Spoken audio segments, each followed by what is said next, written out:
Hello students, I hope you all are good. So today I am here with a new video of social study, lesson number 20, our government. इस lesson में हम अपनी government के बारे में पढ़ेंगे, जो हमारी सरकार है उससे के बारे में डिटेल में पढ़ेंगे। उससे रिलेटेड जो भी चीजें होती है उसके बारे में हम पढ़ेंगे। क्या क्या पढ़ेंगे? जैसे लेवल ऑफ गवर्नमेंट, हमारी कंट्री में कितने लेवल है गवर्नमेंट के? 2। उन दोनों लेवल्स को हम पढ़ेंगे। Function of central and state government, central and state government का फंक्शन, और how the member of the parliament are elected, parliament के मेंबर्स कैसे इलेक्ट किए जाते हैं। तो ये सब हम इस लेसन में पढ़ेंगे। सो अब आज के लेसन स्टार्ट करते हैं। लेसन नंबर 20 है, यूनिट 5 है इस बुक की, लास्ट यूनिट है एंड ये लास्ट सेकेंड लेसन है इस बुक का। ओनली 21 लेसन है, जिसमें से मैं आज आपको 20 लेसन कराने जा रही हूँ। इसके बाद ही हमारी बुक डन हो जाएगी सोशल स्टडी की। India is a big country, it consist 28 states and 9 union territories. India एक बिग कंट्री है और इसमें 28 स्टेट्स एंड 9 यूनियन टेरिटरीज है, including national capital territory of Delhi, जिसमें नेशनल कैपिटल टेरिटरी दिल्ली भी इंक्लूड है। To govern such a big country, government at 2 levels have been form. इतनी बड़ी कंट्री को चलाने में, गवर्न करने में गवर्नमेंट ने क्या करा? 2 लेवल बना दिए, फॉर्म कर दिए, एक सेंट्रल लेवल एंड दूसरा state level. Power has been distributed between the central and state level to prevent conflicts. उन्होंने क्या किया? जो पावर थी ना, वो सेंट्रल एंड स्टेट लेवल दोनों को बांट दी कि कौन सी पावर किसके पास है, कौन सी पावर किसके पास है। ये वाला वर्क आपको देखना है, ये वाला वर्क आपको, ऐसे डिस्ट्रीब्यूट कर दिया ताकि आगे जाके कोई भी कॉन्फ्लिक्ट ना बैठे।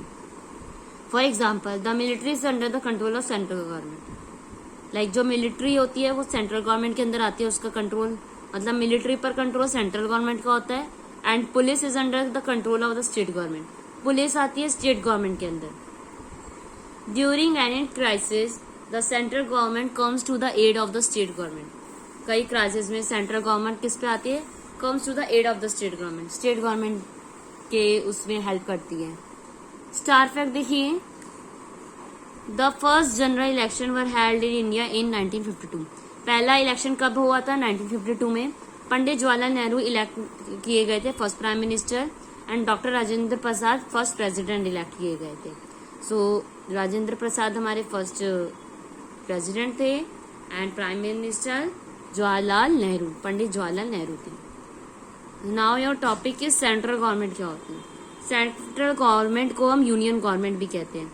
1 मार्क में क्वेश्चन पूछा जा सकता है कि what is another name of central government. It consist of the president. अब सेंट्रल गवर्नमेंट के जो इसके अंदर कौन कौन इंक्लूड होते हैं? President, vice president and a council of minister. Council of minister headed by the prime minister, जो कि प्राइम मिनिस्टर द्वारा हेड किया जाता है। ये सब इसके अंदर इंक्लूड होते हैं। वर्क देखते हैं, ये पार्लियामेंट हाउस की पिक्चर है जो आपको शो हो रही है। The body date make law is called the parliament. जो बॉडी लॉ बनाती है उसे हम कहते हैं पार्लियामेंट।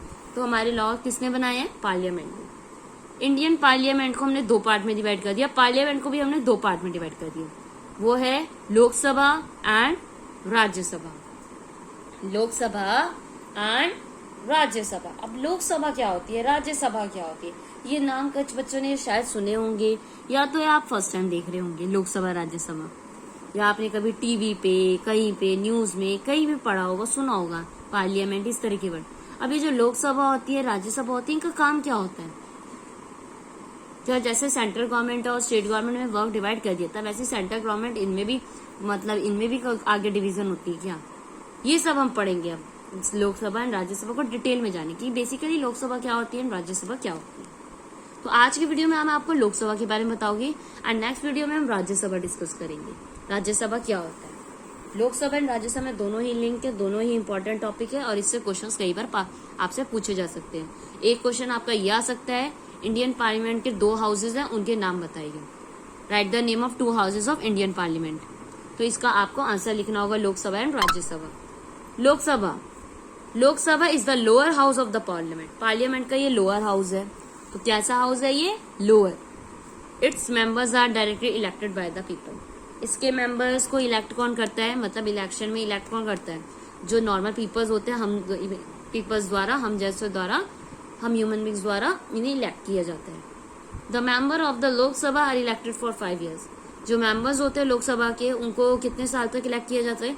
अगर वो इलेक्शन जीत गए तो 5 साल के लिए उस पोजीशन पर है, उसके बाद फिर से इलेक्शन होंगे कंडक्ट। जैसा कि आप देखते हो ना, कई हर 5 ईयर्स में जो भी इलेक्शन होते हैं कंडक्ट कराए जाते हैं। Every Indian citizen who is above the age of 18 years can vote. कोई भी इंडियन सिटीजन 18 से ऊपर की एज जिसकी होगी वो वोट डाल सकते हैं। कई बच्चों को ये पता भी होगा कि एक वोट डालने की एज क्या है, लिमिटेड एज, मिनिमम एज कितनी होनी चाहिए? 18 अबव। 18 प्लस होंगे तो आप वोट दे नहीं सकते हैं। You have a right to vote. Any citizen above the age of 25 can stand for elections to Lok Sabha. अब ये इंपॉर्टेंट है कि कोई भी पर्सन अगर लोकसभा में खड़ा होना चाहिए, चाह रहा है इलेक्शन के लिए, तो उनकी एज कितनी होनी चाहिए?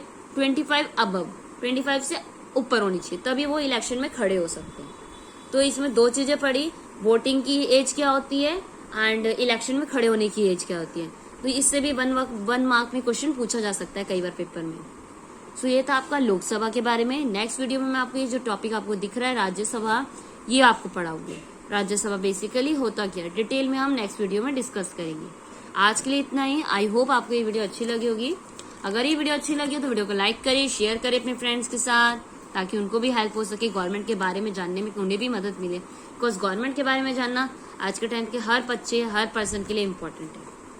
नॉलेज होना जरूरी है, तभी आप आगे चल के वोट आप डाले पाएंगे, अगर आपको इन सब की नॉलेज होगी। So thank you for watching my video student, and don't forget to like, don't forget to share, subscribe my channel.